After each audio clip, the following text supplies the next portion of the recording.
Germany டோட்முண்டில் Rajamuthirai SK silks paradise வர்த்தக பணியில் 22 ஆண்டுகளை நிறைவு செய்துள்ளது. இப்பொழுது தங்கள் அன்பு வாடிக்கையாளர்களை மகிழ்விக்க மாபெரும் மலிவு விற்பனையை நடத்துகின்றனர். சனிக்கிழமை தோறும் ஒன்று எடுத்தால் ஒன்று இலவசம். கல்யாண பட்டுப்புடவைகள் யாவும் மலிவு விலைகளில் எல்லோருக்கும் ஏற்ற புடவை திணுசுகளை எப்பொழுதும் நீங்கள் தெரிவு செய்ய SK silks Paradise, alter ஸ்ட்ராசா 33, Dortmund, Germany.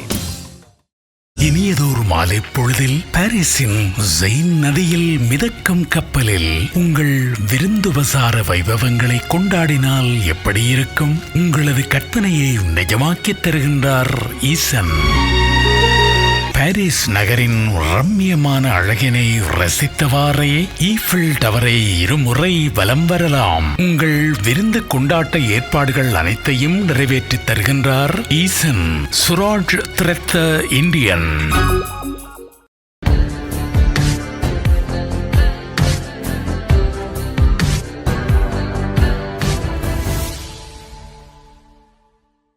Tamil உறவுகளே வணக்கம்.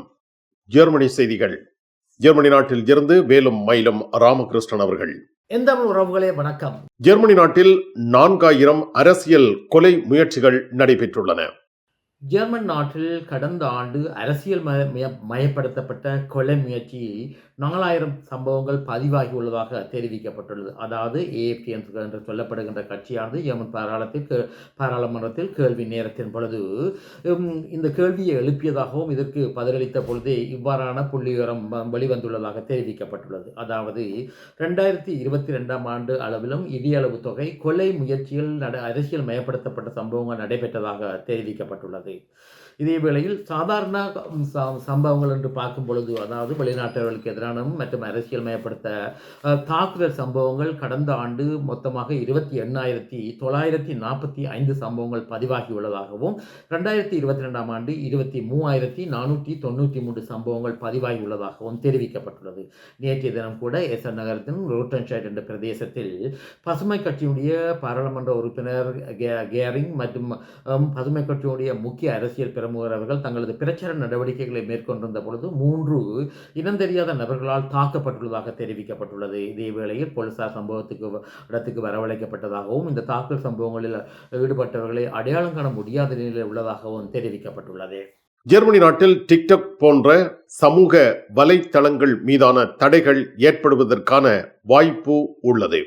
டிக்டாக் என்று சொல்லப்படுகின்ற சமூக வலைத்தளமானது சீனாவினுடைய சில நிறுவனங்களுக்கு சொந்தமானதாகும். இதே வேளையில் டிக்டாக் என்று சொல்லப்படுகின்ற சமூக வலைத்தளத்தில் பல வெளிநாட்டவர்களுக்கு எதிரான கருத்துக்கள் மற்றும் யூதர்களுக்கு எதிரான கருத்துக்கள் மற்றும் இடதுசார தீவிரவாதிகளுடைய கருத்துக்கள் பரப்பப்பட்டு வருவதாகவும் வெளிநாட்டு உளவு ஸ்தாபனங்கள் கூட இந்த டிக்டாக் என்று சொல்லப்படுகின்ற சமூக வலைத்தளத்தை பயன்படுத்தி அரசியல் புரட்சிகளை ஏற்படுத்த முயற்சிப்பதாகவும் தெரிவிக்கப்பட்டுள்ளது.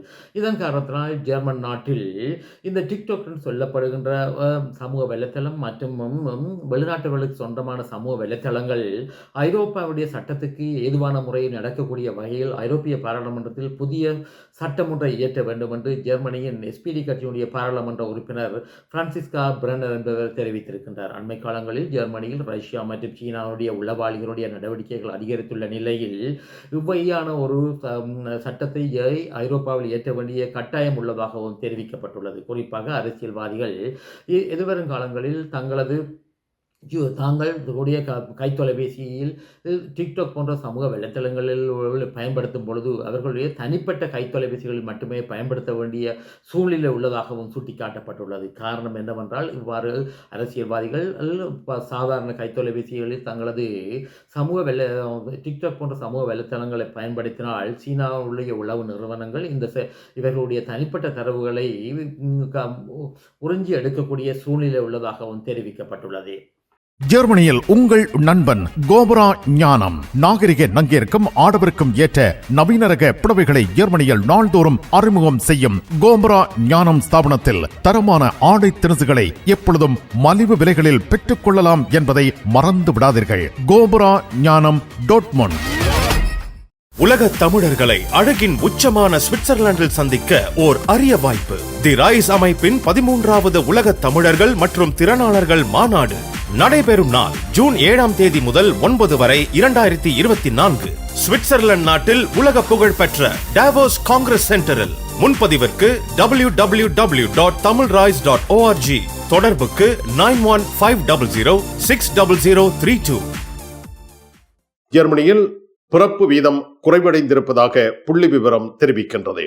ஜெர்மனியில் பிறப்பு வீதம் கடந்த ஆண்டு மிகவும் வீழ்ச்சி அடைந்துள்ளதாக புள்ளி விவரம் ஒன்று தெரிவித்திருக்கின்றது. அதாவது ஜெர்மனியினுடைய புள்ளி விவர திணைக்களம் வெளியிட்டுள்ள அறிக்கையில் கடந்த ஆண்டு மொத்தமாக 6,93,000 குழந்தைகள் பிறந்ததாக தெரிவிக்கப்பட்டுள்ளது. ஜெர்மன் சனத்தொகையில் தற்பொழுது 83 மில்லியன் சனத்தொகை உள்ள நிலையில் பிறந்த பிள்ளைகளுடைய எண்ணிக்கை 66,93,000 உள்ளதாக தெரிவிக்கப்பட்டுள்ளது. இதே நிலை தொடர்ந்து ஜெர்மன் நாட்டில் கடைபிடிக்கப்பட்டு வருமாயில் ஜெர்மன் நாட்டினுடைய ஜனநாயக விழுமியங்கள் கூட பாதிப்புக்கு உள்ளாகக்கூடிய நிலை உள்ளதாகவும், மேலும் ஜெர்மன் நாட்டினுடைய பொருளாதாரத்துக்கு வெளிநாடுகளிலிருந்து மேலதிகமான வேலை ஆட்களை உள்ளாண்ட வேண்டிய சூழ்நிலை உள்ளதாகவும் சுட்டிக்காட்டப்பட்டுள்ளது. இதே வேளையில் ஐரோப்பாவில் ஜெர்மனியை விட இத்தாலியில் குழந்தை பிள்ளைகளுடைய பிறப்பு வீதம் மிகவும் வீழ்ச்சியில் உள்ளதாக தெரிவிக்கப்பட்டுள்ளது. அதாவது ஜெர்மனியில் பிறப்பு வீதமானது 1.5 வீதமாக இருக்கும் பொழுது இத்தாலியில் பிறப்பு வீதம் 1.3 உள்ளதாகவும் சுட்டிக்காட்டப்பட்டுள்ளது.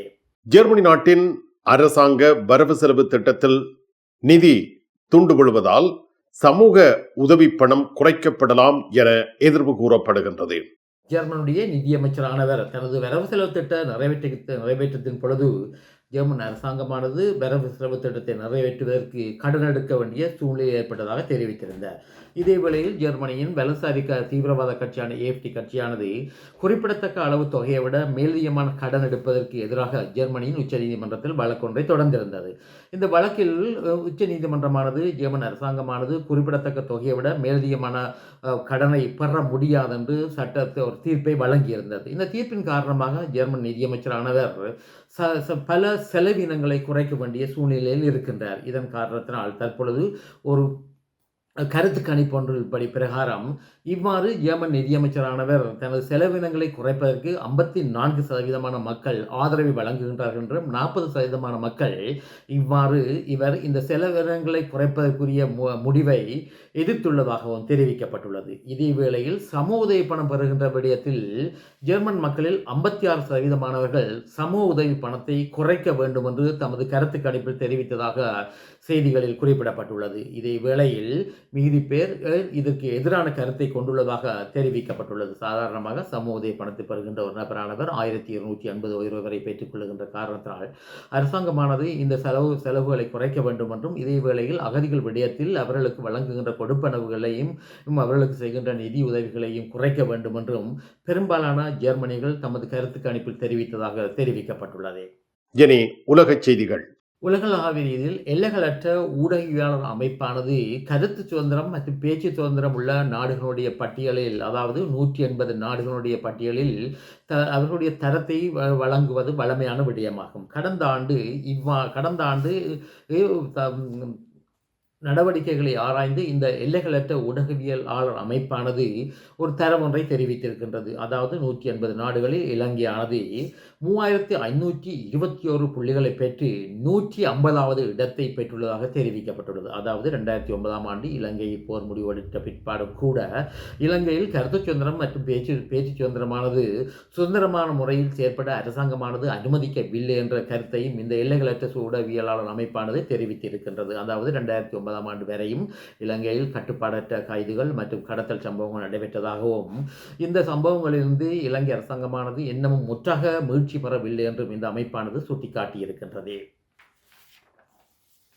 இந்தியாவில் வாட்ஸ்அப் என்று சொல்லப்படுகின்ற சமூக வலைத்தள அமைப்பானது 7 கோடி வாட்ஸ்அப் கணக்குகளை முடக்கியுள்ளதாக தெரிவிக்கப்பட்டுள்ளது. இதே வேளையில் கடந்த ஆண்டு ஜனவரி மாதம் தொடக்கம் நவம்பர் மாதம் மட்டும் இவ்வாறு 7 கோடி கணக்குகளை முடக்கியுள்ளதாகவும், அதாவது தனிநபர் வெறுப்பு மற்றும் அரசியல் மயப்படுத்தப்பட்ட பிரச்சாரங்கள் போன்ற நடவடிக்கைகளின் காரணமாக இந்த வாட்ஸ்அப் என்ற அமைப்பானது இந்த கணக்குகளை முடக்கியுள்ளதாகவும், இதே வேளையில் இந்த ஆண்டு தை மாதத்திலிருந்து மார்ச் மாதம் வரை உள்ள பகுதிகளில் 7.9 மில்லியன், அதாவது 79 லட்சம் வாட்ஸ்அப் கணக்குகளை முடக்கிவிட்டுள்ளதாக இந்த வாட்ஸ்அப் என்ற அமைப்பானது தெரிவித்திருக்கின்றது. மிக்க நன்றி. மேலும் மயிலும் ராமகிருஷ்ணன் அவர்களே, மீண்டும் சந்திப்போம். வணக்கம். அதெல்லாம் இருக்கட்டுமாப்பா, வீட்டு டிடி பாக்ஸ் இருக்கோ? என்ன இல்லையோ? எனக்கு விசாக்கு முதல் டிடி பாக்ஸ் இருக்கும் இல்ல. சரி ஓகே பாய். நைட் எடுக்கிறேன் என்ன? சரியா இங்க என்னடா வாங்கி விற்கிறாராம். என்ன இப்போ உலகம் டிடி பாக்ஸ் இல்லாம இருந்திருக்கு? இல்ல அவர் என்னன்னு சொன்னா ஃபுட் சிட்டி வச்சுக்கிறாரு தானே. இப்ப கொஞ்சம் பிஸியா இருப்பார். அவர் கிட்ட டிவியும் பாக்குறீங்கள. அப்ப இப்ப நான் போறேன் தானே, இப்ப வாங்கி விற்பேன். மறந்துடாதீங்க, நீங்களும் வீட்டுல டிடி பாக்ஸ் வாங்கி வைங்க. தமிழ் தொலைக்காட்சிகளின் நிகழ்ச்சிகளை தங்கள் இல்லங்களுக்கு எடுத்து வருவதில் முன்னணி வகிப்பது டிடி பாக்ஸ். நீங்கள் விரும்பும் தொலைக்காட்சி நிகழ்ச்சிகளை இலகுவாக பார்த்து மகிழ டிடி பாக்ஸ். விவரங்களுக்கு 0049 1630 00 78 00. ஜெர்மனி டோட்முண்டில் ராஜமுத்திரை எஸ்கே சில்க்ஸ் பரடைஸ் வர்த்தக பணியில் 22 ஆண்டுகளை நிறைவு செய்துள்ளது. இப்பொழுது தங்கள் அன்பு வாடிக்கையாளர்களை மகிழ்விக்க மாபெரும் மலிவு விற்பனையை நடத்துகின்றனர். சனிக்கிழமை தோறும் 1 எடுத்தால் 1 இலவசம். கல்யாண பட்டு புடவைகள் யாவும் மலிவு விலைகளில் எல்லோருக்கும் ஏற்ற புடவை திணுசுகளை எப்பொழுதும் நீங்கள் தெரிவு செய்ய SK silks paradise, alter ஸ்ட்ராசா 33, Dortmund, Germany.